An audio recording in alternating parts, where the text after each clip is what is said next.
We're live. Hey everybody, welcome to the spooktacular Aloha Friday Marketing Jam session. Nick Ponte here. I'm with Megan Crochet, who is the top sales rep at our agency. Hey Megan, how you doing? Hi everybody, good morning. What time is it over there for you? 9 o'clock. 9 o'clock. Good old Hawaii time. Yep. Good stuff. It's about noon for me here in Washington right now. And so, today we're going to talk about getting clients and what it looks like within our agency. We've got a bunch of awesome stuff. I've got some gives, some free things for you all. We're also running a special Halloween sale on a number of products. But more importantly, we're going to talk about what we're doing in our agency to get clients, what the routine looks like for Megan, who is out there getting after clients every single day in our agency, brought in a ton of wins over the last, months that she's been with us. Last month was pretty insane. That was a pretty huge month. I mean, I had to cut you a pretty big bonus check. Not gonna lie. It was pretty big.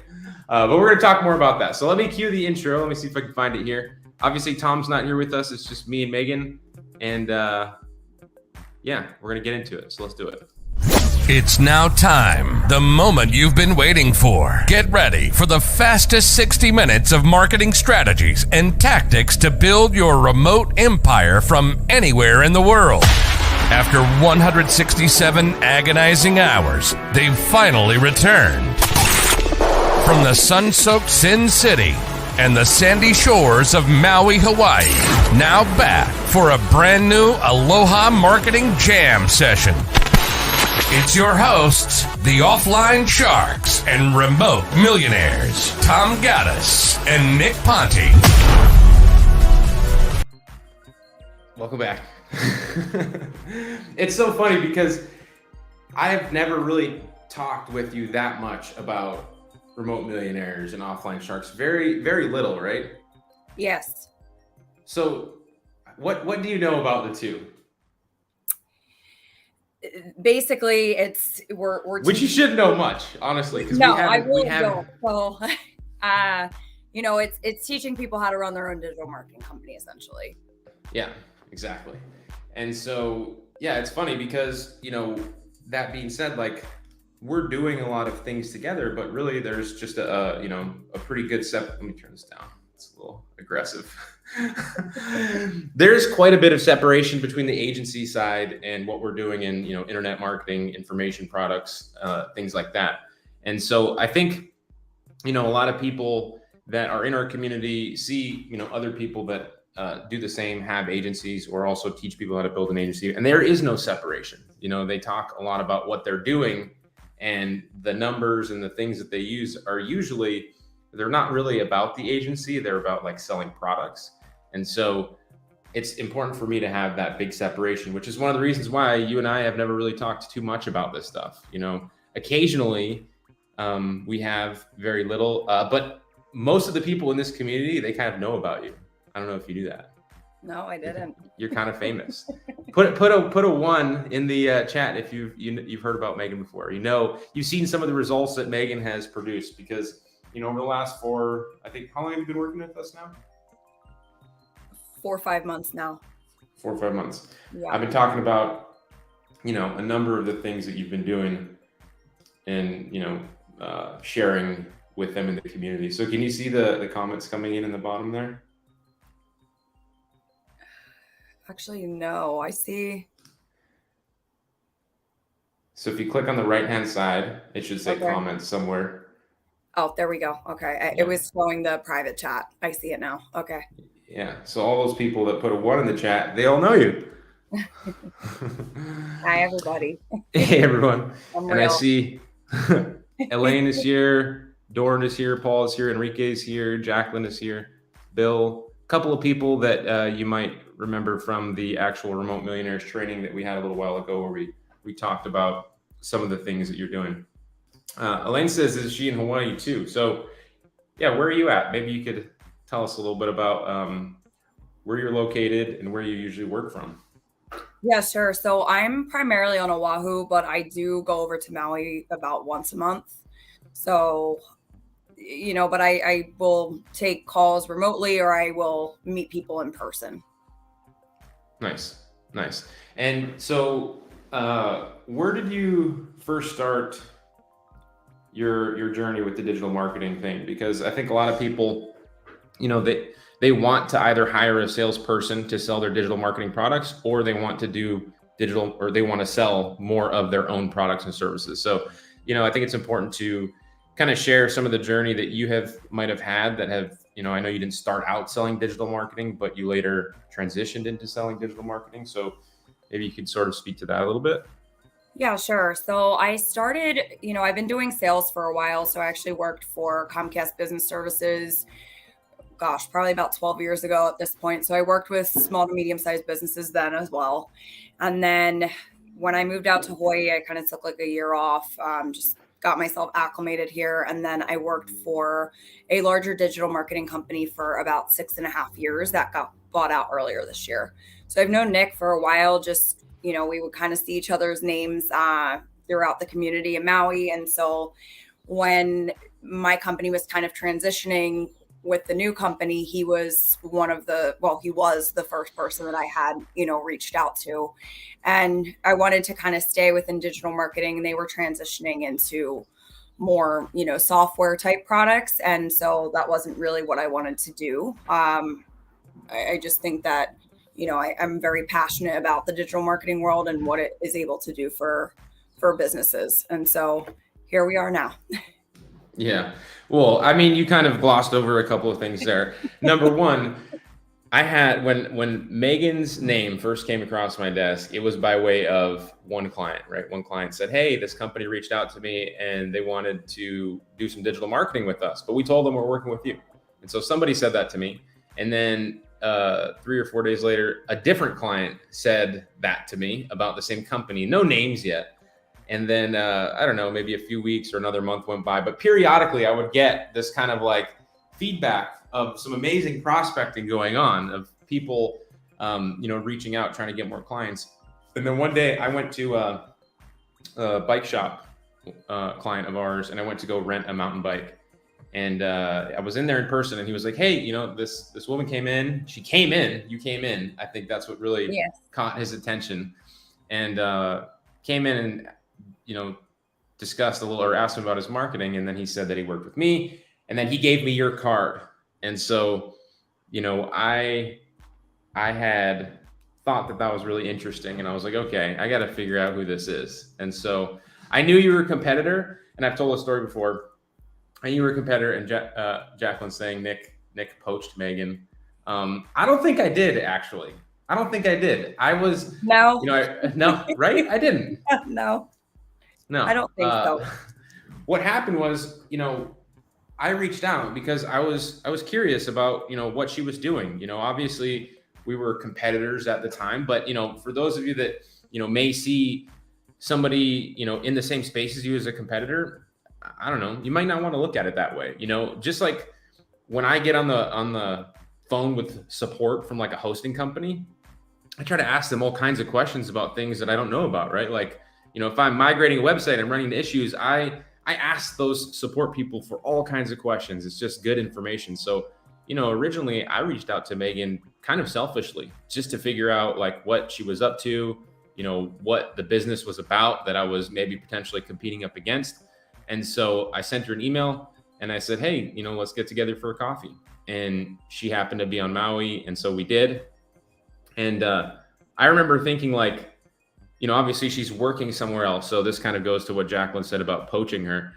I wasn't trying to poach her, but I did say, like I knew that she was great at what she did. And I knew that, if there was a potential opportunity to work together, I wanted to make sure that, I was the first one that she called. And that's actually exactly what happened, right?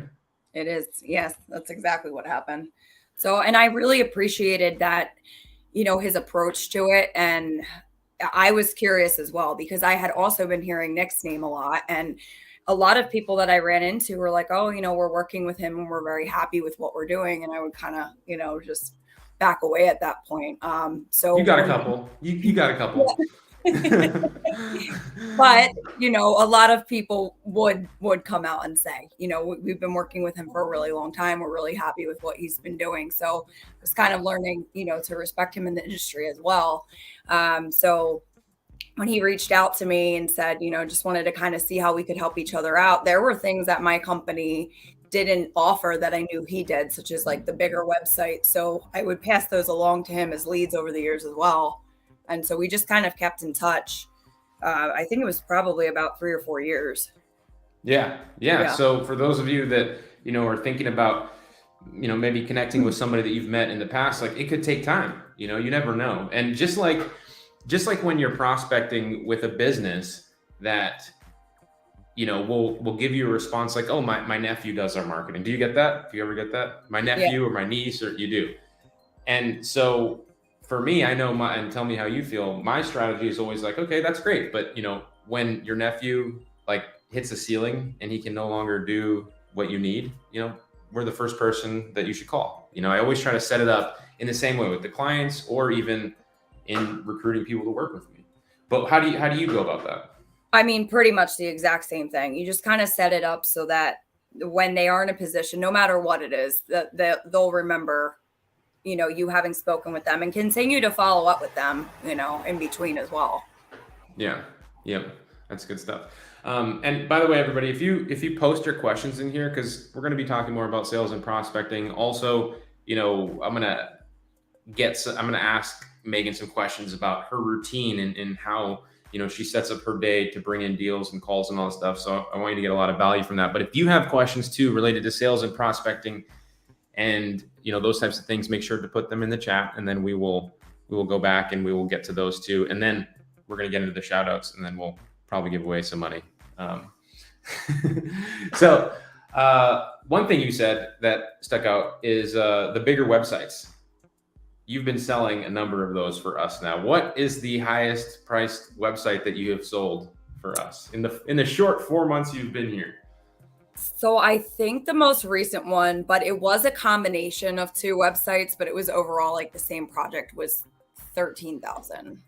So that was, it was a combination of like an e-commerce hub as well as like a site, but it was one project that was kind of intertwined together. $13,000 website. It's pretty massive. What's the most expensive website you've ever sold? That was probably it. Oh, okay. Yeah, that was probably it. And the previous company you're working for, what kind of websites did they sell? What was the price range for them? So they did like more like monthly type service. So it was anywhere from like $100 to $200 monthly. That included the cost of the build, but it wasn't like the nice WordPress sites. It was built on their own platform that they did. They did do a trial the last year. I was there for WordPress sites, and they were comparable to the price that we're charging. So anywhere from like 5 to 10 grand, I'd say. Gotcha. And so what was the process like if you were to sell a $5,000 to $10,000 website in that old company? What was that process like? How long did it take to get built? Because I imagine that company you worked for, I mean, how many employees did they have? Wouldn't it take a long time to do something like that? Yeah, they had a couple hundred. And I mean, their fulfillment was pretty solid for the most part. But with the websites, I was in a trial group for that. And we had like an 8-week turnaround time. And it was like, some of them were taking like 8 months. So I kind of like, until this is kind of figured out, I didn't want to sell them, because it was, nobody wants a website 8 months down the road. They want it as quickly as possible. So, yeah, which is one of the benefits of working in a smaller organization like with us, wouldn't you say? Yes, for sure. We actually have like 2 websites right now that have been taking a little bit longer than I wanted, because they're a little more particular of clients, but still, I mean, they're only really a couple months in, and admittedly, it hasn't really been entirely our fault. No. Has that helped you in your sales process at all in working with a smaller, more agile company? Like when you can tell people what to expect, in working with, us, is it easier or is it the same? I think so. I mean, I definitely think the turnaround time that, like, I would always add a couple weeks prior, because like, they would say, oh, it will take 4 weeks, but I would always say it's going to take up to 6 weeks just to be sure. But I feel like you've been pretty accurate with what you've been telling me and how, quickly things will turn around. So I've been able to kind of stick with that. Yeah. Nice. And the smaller websites that you were selling, we actually, and this is, for all of you that are watching, this is something that we have been testing internally. So when we brought Megan on to start doing sales, my thinking was like, this person is already great at doing sales. She already knows how to sell all these things. So what I did was I looked at the competitor product line and I figured out, like, what are the things that we sell that they sell that we can just continue to sell? That way she has no or very little ramp up time to learn what and how to sell it.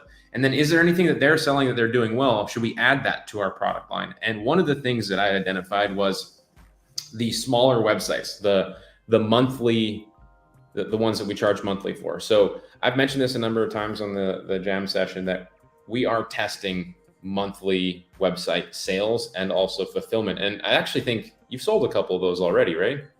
I think one so far, and it was somebody that, didn't want to do the higher priced site right off of the bat. They didn't have the budget for it. So at least, having something else in my back pocket that I can offer them, I think is a good alternative. Yeah. And what's the price point for that right now? Same thing. I think we did anywhere from 119 to 200. So depending on how many pages they're getting. Okay. So 119 to $200 a month. And then for all of you watching, we are, obviously we're fulfilling that through Go High Level. So we're building the websites in High Level and then we're just charging them monthly. So that's kind of like the strategy that we're testing. Obviously, when we get more information and more, stats and things like that for you all, there's an opportunity there to maybe create some sort of a training specifically on that and show you all how we are doing that. So yeah, let's see. So somebody asked, is Megan an RM member or does she work for Nick? So she's the sales rep at our agency, Desiree. And Desiree also says that I hate website sales. I'm slowly feeling like, how do you feel about the website sales? What's your favorite service that you do like to sell, or what's your thinking behind that? My favorite service I like to sell is SEM, because I think it's like the most trackable, but I am actually really enjoying selling the websites as well, because even with like the monthly websites, like they don't own that if they were ever to leave. So it's, that's like definitely a selling point as well, to tell them, well, if you can, put out the $8,000, then you will actually own the site, where if you were ever to leave us, then you would have to have a new site built with the monthly service. And it's also, the WordPress platform is much more effective for Google purposes. So I think that that's a selling point with it too. But just to see kind of how they're turning out, I think I'm like actually really enjoying selling them. And that's something that I didn't sell a ton of, prior to this. Mm-hmm. Nice. And what I like about them is, like, when you sell the website, well, you're really good at this. You sell the website with the monthly marketing service. You know, when I was doing a lot more sales, I would do like the website first and then I would sell them into the monthly. But I mean, that's the nice thing about the website, is usually those other things will go along with it, either right out of the gate or later on down the road. Yes. Let's see. Paul says, in the UK, there is negativity around the incoming recession and bad times we have in the downturn of the economy. If we get resistance related to the downturn, how would you advise we say that to the lead? Try to educate them on why they should market their business now. So, Paul, my thinking, and we'll get Megan's take too, is this is the most important time to market. If you pull back now, then what? Like, if there's only so much that you can actually get, don't you think you might need to double down on the marketing? Or at least that's the way that I look at it. If you pull back, you are certainly not going to do well. And so if you do want a fighting effort, and this is what I would be communicating to clients, and I do, because we have seasonal businesses, which Megan will tell you that we work with. Like, we were just in kind of our slow season. When the humpback whales are not in Hawaii, a lot of the activity companies, they're not doing well. And then they're hitting us up saying, like, things are slow and this and that, we want to stop marketing. We're like, that's probably not the best time to do it. not the best time to pull back. So how do you handle that when you're speaking with a prospect? I mean, I'll relate 2020, which was when COVID happened. That was like the best year I ever had at the previous company I was with. And I think it was because people realized that they still did need to market, and they put themselves in a very good position. So by the time everybody was coming back around, they were specifically like with tourism, I'd say. But then, a lot of other companies where more people were searching online at that point. And I think that trend is still the case now, that more people than ever before have been searching online. So they want to make sure that they are ahead of the game in case, that does happen. Yeah. Yeah. And I would agree. Like, when the downturn originally happened, when COVID happened, I mean, we were poised to help take all these people online that were not online before. And that's exactly what we did. I don't know about how it was for you guys because you were working somewhere else at that time, but for us, we had our directory website up, and we were using that to prospect, and we were building this big list and this audience. And we had a lot of people that were like needing help that we helped, and so, I would encourage you, whoever said that, to, just help get them in the right mindset of, rather than being scared, being prepared. Like, that's a way better approach. Dorn says he sold 4 websites that way. Desiree says the recession is powerful for us. I agree. So one thing that I wanted to share some insight on was your strategy, because I know that you have, really come to get in like a routine and, get serious about like the numbers. And that seems to be the reason that you are so successful in what you do. So, you work remotely. Everybody here works remotely. Everybody here that has a salesperson probably works remotely. I would say nobody has an office on this live training. So, if they were you, I'm looking to get some insight for them. So what does your typical day look like in prospecting? Like, walk me through it. You find your prospects day one, you phone call, you schedule appointments, you do sales? Like, how does that work? Sure. So, when I came into the company I was with previously, I had a boss that basically kind of drilled into me, just making sure the activity was constantly high. And so he set a goal for me in the beginning, without, having any appointments or anybody to go after.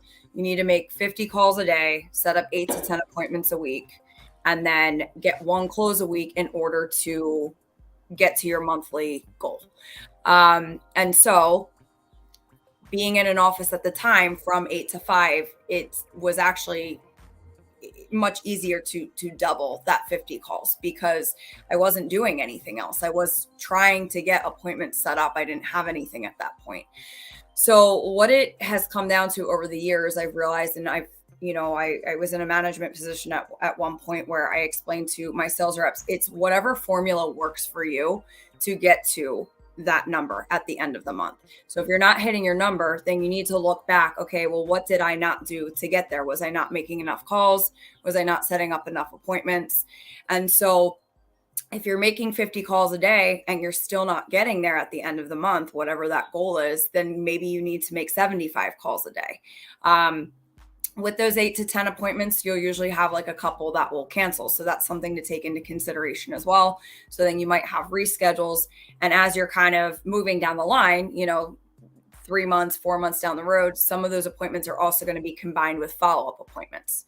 But in the beginning, when you're able to kind of put that output and do not have a ton of follow-up, you just want to be hammering the phones as much as possible and making sure that, you have a follow-up system in place. So you're hitting those same people, but then also constantly adding new prospects so that your prospecting list does not, go dry after time.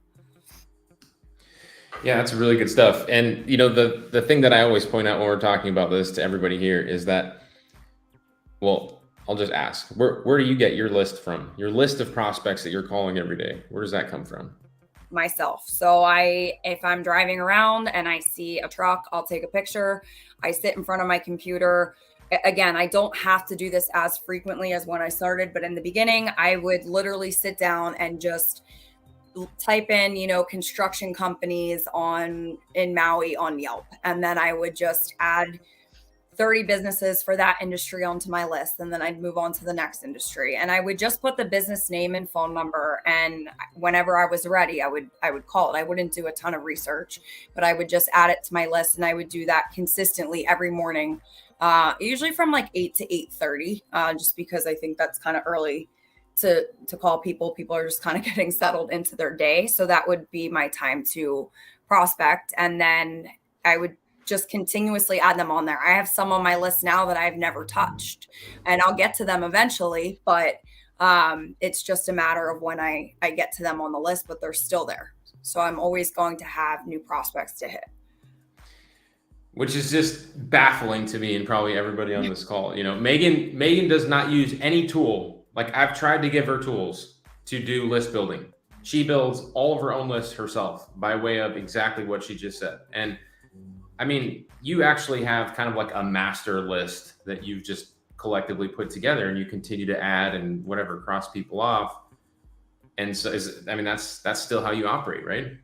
Yeah. So I keep everything in an Excel spreadsheet. And then I kind of like, if somebody says, oh, call me in a couple months, I'll move them along in like my pipeline. But then I am putting everything into GHL as well, because that's kind of, where I can put like my notes and move them along the pipeline that way too. But having it on a list, I've always found for me is easier than just kind of navigating through like a CRM. As important as I think the CRM is to have everything there, I just think being able to kind of like add things in easily on the list is just, for me, that's always kind of how it's worked. So yeah, no, you have to be detailed with it. Like, just randomly contacting businesses and not knowing when the last time is that you've reached out to them or what they said last time, because at the end of the day, it's, you're going to be talking to a lot of people. And if you talk to the same person again, you're going to want to try to pick up where you left off, so it's not tone deaf, and keep the conversation going. And it gets crazy if you don't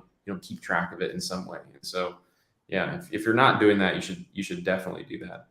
Are they all using GHL, Nick, to keep track of their prospects? A lot of them. I mean, for those of you that are doing prospecting, how do you keep track of how you're doing your outreach? Or if you have somebody on your team, like a setter or somebody, how are you keeping track? That would be good for us to know. Something you said too, though, you do follow up. Recently you brought somebody in that I think they're on like a $5,000 a month monthly marketing retainer now or something like that. And how long were you prospecting or following up with this person for? A couple years. A couple years. So I mean, yeah, I'll keep them in there.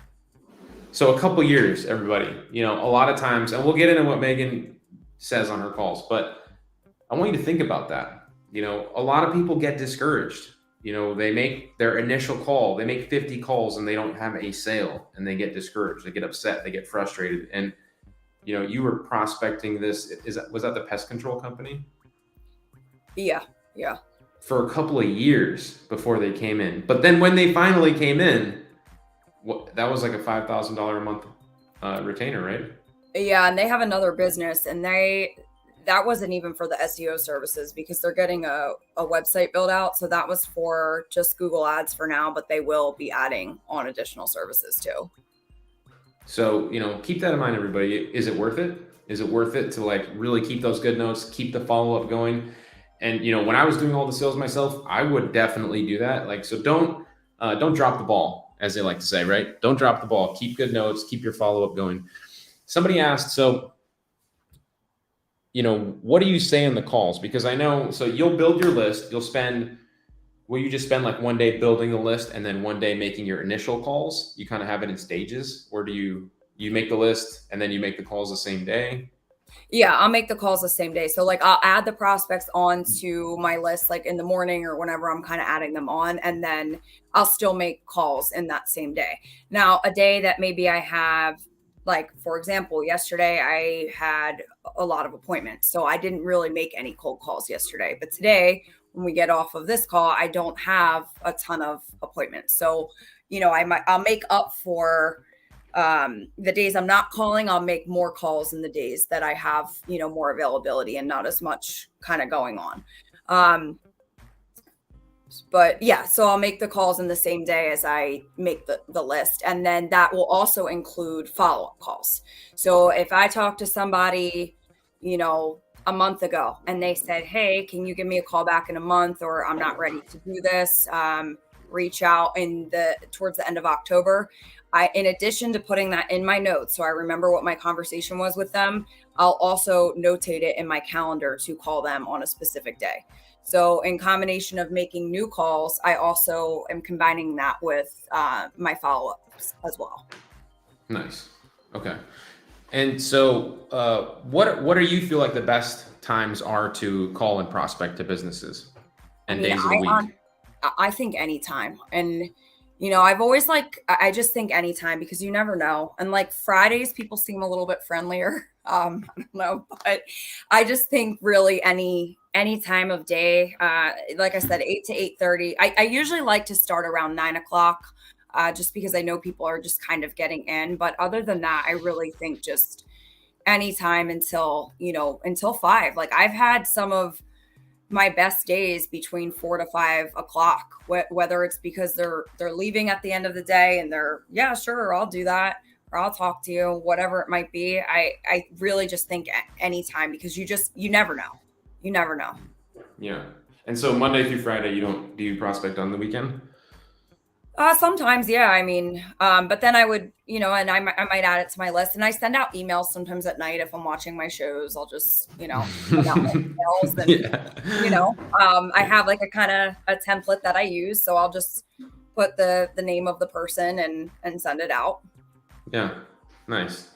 Okay. Well, let's talk about the actual calls a little bit, because for those of you that just, signed on, 50 calls, which will get 8 to 10 schedules, which should equal 1 close per week. Those are some insane numbers. So I know everybody wants to know what you're saying on these calls and what the heck you're doing on these calls to get those kinds of numbers. So, and I know a bit about this already, but you kind of work a 2-call close system. So you build a list, you'll make the calls. What's your goal for the first call, and what do you say on it? So my goal is to make the appointment, but if I'm not going to talk to the decision maker, then I want to get as much information as I can about that decision maker. Gotcha.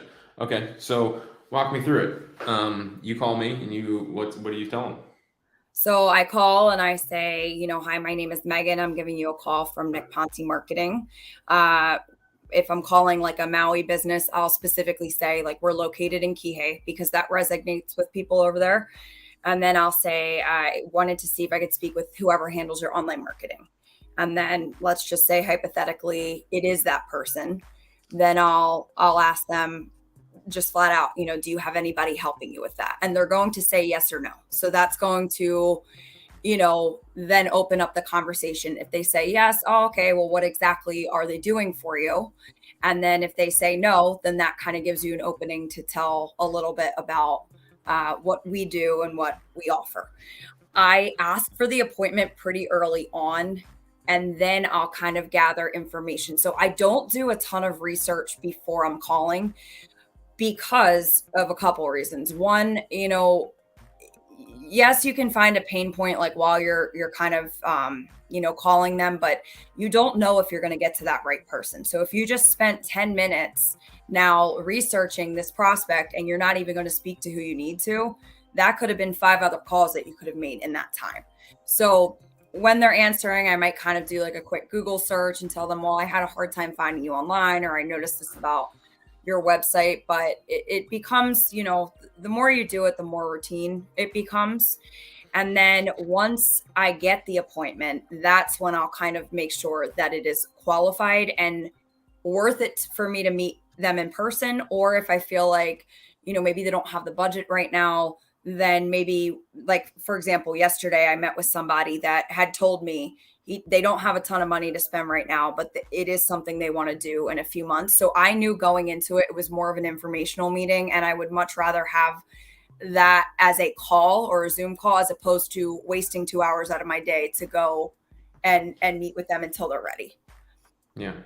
Well, I mean, you meet with a lot of people too in person, but Yes.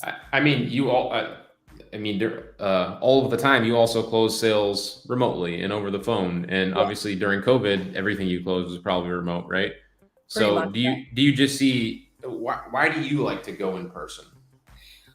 I just think, and Hawaii is just a little bit different. So I don't know if this is kind of the same for how it's working with everybody on the mainland, but I just think it goes a long way here for them to actually see, somebody that comes out and meets with them. I think that they get a lot of calls from businesses on the mainland and they want to work with somebody local that understands the market.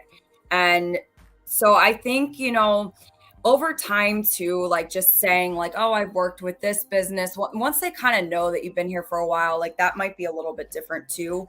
But I personally have always preferred the in person. I think it helps develop relationships better. And, but I have no problem with closing on the phone. And a lot of times people are like, no, let's just do a Zoom meeting because now that they can, but if it can be in person, I prefer that. Yeah. Well, I think a lot of people are probably thinking to themselves like, well, I don't want to meet people in person. I don't Yeah. like to meet people in person. Do you think that obviously like that immediately disqualifies them and actually being able to do sales remotely? No, absolutely not. No. Okay. Gotcha. Okay. So just to circle back on like the prospecting thing, because we'll get into the sales portion, but more of, like the discovery process of what you said there. I think the important thing for most people, and stuck out to me that I think that I want to share is that you make your list and you set yourself up so you can just start making calls. You want to be able to like power dial, and you don't want to get caught up in the details because at the end of the day, if they're a business, we know that marketing would help them. Some sort of marketing is going to help, and taking the time to figure out what type of marketing or whatever before you get on the call is really just going to slow you down. So it sounds like you try to figure out, once you actually get somebody, you get a live voice on the other end. That's when you start your discovery process a little bit. And it doesn't take much. Right? Exactly. And so you just, at that part, you ask who does their marketing.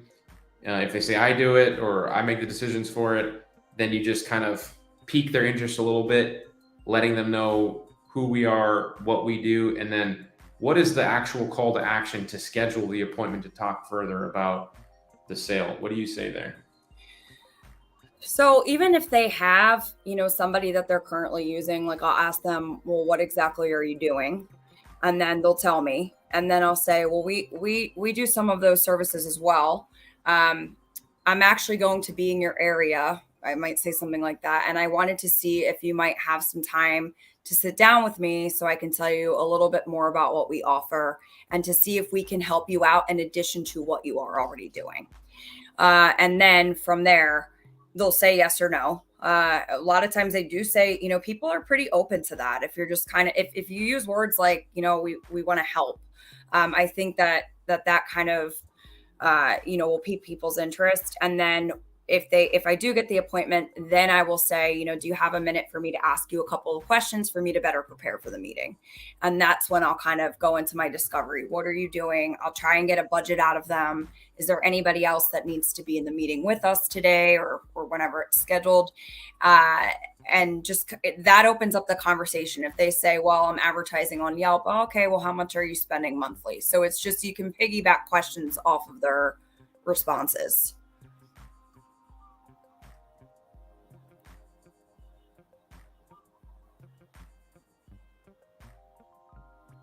Sorry, Nick, we cannot hear you.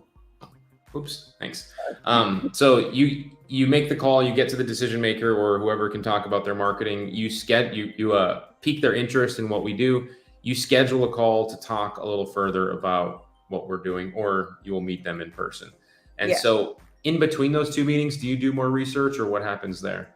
Yes. So usually I'll just prep, 15 minutes before the meeting. If let's just say they had mentioned they wanted help with a website or something, then at that point I would try and get a quote before the call, maybe do a little bit of research that way. But usually when I'm actually going into the meetings, I have the same thing pulled up on my screen every single time. I do some Google searches, maybe a couple reports to show them. I'll pull up their website and just kind of have some different talking points as we go through the call. And so what are you looking for in like those reports and spreadsheets and things like that? So with the Google searches, I just kind of want to show them like, hey, if I do a Google search for this, you're not showing up. And then I kind of explain the different sections of Google.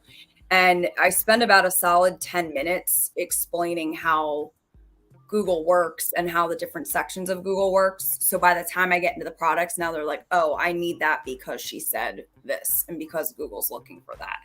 And then, if we have an industry related that we might work with, then I would maybe pull up some reports to kind of show them what the reporting might look like. If we're talking about websites, I'll show, some website examples. So I usually try and pitch everything unless there's for a reason for me to think, I don't need to do that. But I try and pitch everything every single time. Nice. Man, look at this. Wesley said he just joined Remote Millionaires yesterday. He got his first client already. 1-page mini site, $150 recurring, and a $1,500 spring email campaign. Awesome. Nice. Good job. It's good stuff. A mini website. So he's also doing the monthly sales as well there. Nice. Okay, so you will do the research, and I like doing that too, right? Like, I'll just point to the metrics. I'll just point out like, hey, look, I tried to load your website. It takes forever. Look, we'll load it together. Like this isn't some random stuff. This is just facts, and it's Right. much easier to sell that way. Hey, you're a bike shop, but when I type in Maui bike rental, you're on page 10. We can help you with that. Yes. And one thing I have to ask you is that since you've worked with us and you've seen some of these results come in for the clients that you have brought in, and this is more for people that are maybe interested in joining Remote Millionaires, because I don't know if you know this, we give everybody in Remote Millionaires, we actually give them our strategy on how we do SEO. Like everything that we do for our clients, like we show people in Remote Millionaires how to do that as well. Right. And so maybe you could speak to some of those results that you've seen for the clients that we have, and how has that helped you in any way with your actual sales process? Yeah, for sure. So, I think that one thing that I'm really big on is setting expectations. So like letting them know, hey, with SEO, it can take 6 to 12 months to see results from. Even with, Google ads, yes, you can get an ad up right away, but there's about a 90-day ramp up period to do really well because we're collecting data. But, by being patient, then you can generate results like this. And then I would show them some examples. And I think that, I have been impressed with the results that we've been able to provide for people. And I think that just kind of showing them some of that reporting, it definitely is a selling point for sure. Yeah, I know it is for me too. Like I remember before I tried to sell SEO before I knew how to do SEO. And I tried to sell Google ads before I really had somebody helping me do Google ads. And so I know that when I was trying to sell those things, I wasn't very confident in what I was selling.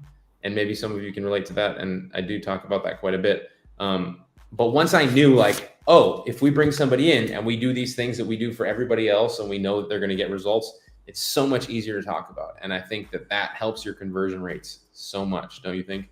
Yeah, for sure. For sure. I think once you see it's working and you believe in it, it's easy to sell it, Yeah, I totally agree. Well, let's see. Does anybody else have any other questions for Megan before we get into kind of our tail end of the show? I'm going to get into some shout outs and do our usual program real quick before we get into that. Put your questions in there, and then I will pull up the shout outs. Let's see. Final question for you about the sales process. the list building, you do the prospecting, you do the sales. Have you found that, like, if somebody were looking to hire a salesperson, where do more salespeople live? Like, what's the best way to go about it? Is it networking? Is it posting online? Is it, I know other salespeople too. I don't know. Well, this is just kind of a selfish question, I guess. I think networking, and then like I feel like people are always kind of posting on like LinkedIn when they're, they're like actively looking. Yeah. So like as a salesperson, when you were in the market looking for a job at any point, like, do you go online and look for actual sales roles and opportunities online? Indeed was where I found my last job. Indeed specifically. Yeah. Okay. So, I mean, that's huge, right? So anybody here that like if I had my ad on Indeed at the right time, I could have got Megan. Obviously it's real. Obviously we connected in other ways, but like, a lot of people, they don't know, I know, before I had salespeople in any business, I just didn't ever really think there was anybody that could or would want to sell. I don't know why. I just had this mental block. It wasn't real. And sometimes that we put these things, we have these false beliefs, I'll call them, that aren't real, and so I'm just saying that so that anybody that is feeling that way can actually break through that belief, because it's not real. You love doing sales, don't you? I do. Yeah, I do. I hate doing sales, but because I hate doing sales, that does not mean that there's not anybody else out there that loves doing it, so I would keep that in mind. Don't let your thinking about how you feel, like maybe your confirmation bias, discourage you from finding somebody that thrives in that environment, because that is going to be, if that is the obstacle that is in your way, then having somebody solve that problem for you that likes it is going to be probably one of the only things that's going to help you solve that problem. If you're not going to do it yourself, then you need somebody else that's going to help you do it. So somebody, Lee says, hate sales. Michael says, how much does Megan need to leave you? Michael, it's gonna be quite a bit, my friend. It's gonna be quite a bit. Let's see. Dorn says salespeople are real. They're out there. They're looking for you. And Michael says, how much does Megan need to leave you? Michael, get creative with the way that you're compensating your salespeople. Like, I can tell you right now, the structure that we have in place for how we compensate Megan, I've never offered any kind of deal like that to anybody before, ever. It was completely unique. And since we're a small business, that's what we do. We don't have some template that we can use for everybody, because, what Megan needs to thrive as a salesperson in our business is going to be different than what somebody else is. She can be somebody that's much more aggressive and hungry and knows that she's good at sales, and therefore she can get higher priced commissions and rely solely on commissions rather than getting a base. Or maybe your salesperson is somebody that just wants stability and security, so you give them a higher base pay with less commissions. There's a lot of stuff that you can do to get creative to make the right program for whoever you're working with. And I have kind of 3 ways that I've broken down for remote millionaires. So for those of you that are in RM, you can go check the members area on that. It's in the never alone section of your members area for the hiring a salesperson. Michael says, it's okay. I was just giving you some good material for your live show. That's funny. Okay. So let me pull up my screen here. I'm going to go through some of these shout outs because a lot of you have been crushing it in this community, and it's important to share some of that. So let me see here. Share screen. Cool. Can you see my screen? Nice. All right. So shout outs this week. So Megan, every week, what we do is we have we have a community manager. Her name is Shashan. She puts together all the wins from people in our community. So anytime they get a client, they share about it. And then these are the wins for just this past week. So Andy sold his first home services jackpot website, $1,500. Home services jackpot is a method that we use to sell contractors. For some of you that don't know, Liz closed a friend to set up her calendar and booking order system for $450. Nice job, Liz. Bobby, he sold website updates for 2 sites, adding a privacy policy to 1, and $300 for setting up a 2 landing page and Google ads for a junk removal company. Have you ever worked with a junk removal or prospected a junk removal company? Yeah, actually, and that's a good industry to prospect. Is it? Yes, it is. Why do you think so? It's just because people find them online? It's pretty competitive. Like with like a lot of them are running Google ads and they put a lot towards them. So but yeah, that, and then the one that also kind of comes hand in is like the cash for cars. That's another good one. Really? Yes. Huh. I didn't see. I've never even considered that industry. What would you say? Well, what would you say is your favorite industry to prospect for you? Tourism. Tourism. So activities. Yes. Yeah. And that's because you have experience. Is that why it's your favorite? Yeah, I just really like working with that industry. And, you know, I was in tourism when I first moved out here. So it was kind of like an easy in for me initially. But it's definitely my favorite industry to call. And I think for, people that are looking to break out of their normal 9-to-5 job, that's a great way to start selling digital marketing, is selling to that industry that you're familiar with, because you know the language. If it's activities, like you've been on a charter boat, you know how it is, you know the problems that they're facing, you know what they're struggling with, you know that it's annoying to get everybody in the same location for the pickup the day of, and you can talk to that and build rapport much quicker. So if you're out there searching for an industry to go after, that might be your industry. So you should consider that. Norm Thomas, killing it, just sold a client he fired, has rehired him for SEO, $3,280, and then $1,750 for Google listing optimization, and then he's crushing it with the SEO. $730 for an SEO client, name, address, phone number, fix. Damn, that's a good month for SEO. It must be because we've been talking about SEO quite a bit in the community. This is interesting. A client he fired rehired him for SEO. How do you think? I don't know if I'd let somebody rehire me after we fired them. He must have raised his price, don't you think?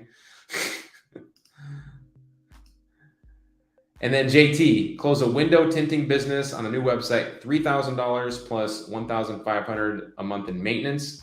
He finished a POS system installation for a local car wash, $15,000 design fee plus a $25,000 installation. Holy shit, that's huge. I have to double check that, JT.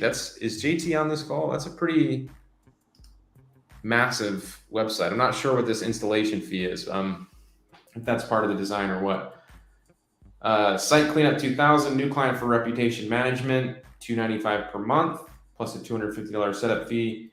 And then he's trading a website cleanup with a bookkeeper for doing his books. That's interesting. Like, I remember back in the day, I used to do a lot of bartering, I used to get like a massage at one point from somebody, which was pretty cool, right? To like do their SEO and get a massage twice a month. That's pretty bomb. If you can barter, I mean, I'd definitely consider doing that. Megan can't barter because she works in cash only. So for this week, that is a combined total of $49,485 for the week of October 22 to October 28. Grand total for this year in our Facebook group, Megan, our members have made over $1,267,000 in collected revenue since the start of 2022. Wow, that's amazing. Awesome job, guys. That's pretty crazy, right? Yeah. You didn't even know any of this was going on, did you? Wow. Yeah, it's super cool to see, the success that everybody has had lately. Let me see. Let me pull up my comments here. I'm going to go through the offer really quick before we get out of here, everybody. Everybody's congratulating Norm. JT's here. JT, I'm curious about that $25,000 installation. Is that actually, because I saw the $15,000 for the design and then $25,000, is that for just the migration and setup? Because that's That's freaking unheard of. Look, everybody is trying to poach you. Sorry, a great. That's funny. That's good stuff. Okay, well, last 5 minutes, everybody. I'm gonna go through the Spooktacular special offer. Has anybody seen that? I mean, I looked at that page. It looks incredible. There's so many awesome. We're giving you free stuff, and there's all these sales going on. So let's pull that up real quick before we get out of here. So this is the link: offlinesharks.com/spooktacular. I'm gonna pull it up. And so this is a special offer that we put together for all of you right now during the Halloween season. So let me pull this screen up. Boom. So everybody here right now can go to this page and download these 3 videos that I created. Number 1, how to hack your authority to get clients. So for those of you that maybe don't have a portfolio or aren't ranking high in Google right now, and when you are doing the calls like Megan and they don't know you, like you're talking to somebody that has no idea who you are, you need to build your authority. And so this video that you can get right now for free, I show you how to hack your authority. So you're definitely going to want to watch that. This is the upside down agency approach. I shot this video when I was in New York. This is basically what we say when we are qualifying clients, figuring out what type of marketing service we are going to actually sell them. And then in this video right here, this is I talk about the SOPs in our business, right? The glue that holds everything together. We have a lot of standard operating procedures, which Megan can speak to this. When you signed up with us, we sent quite a bit of standard operating procedures your way. Were those helpful for you getting familiar with what we were doing? Yeah, for sure. Yeah. Super helpful. So whether it's, client getting, bringing somebody else into your team, or also just, training other people in your team, you're definitely going to want to have some SOPs. So we talk about those things and go over it together. And then there's also a free training here where we talk about, basically everything that we discussed here today, but also the entire business model that we have with, client getting, which is in Megan's department, and then we outsource basically everything, right? So we talk about that there. If you haven't watched that training, you're going to want to do that as well. And then we have all of these deals. So normally, all of these products that we have, pay-per-click Maverick, secret traffic code, home services jackpot, these are all usually in the wheelhouse of $197 to $297, but you can get them all right now at, anywhere from a 70% to an 80% discount just during this Spooktacular Halloween special that we have going for you. And so you can see we're going to have that up for 3 days. And you can join the Shark Alliance, which that only costs $1. If you get nothing else, you'll want to go join the Shark Alliance for a $1 trial. And that will give you everything you need to get started. So 3 days, we're going to be promoting this. You can go there right now, offlinesharks.com/spooktacular. And then, let me know. I mean, I saw that we had a ton of people that took advantage of this sale right now. I don't know if we offer a bigger or better sale all year on this many things. So right now would be a good time to scoop up any products that you've been looking at. All right. Well, we are at top of the hour. There's one last thing. We're going to give away some Cash App money. So hold on, Megan. You've not been a part of this yet, but you will now. Here comes the money. Here we go. Money talk. Here comes the money. Money. Dollar.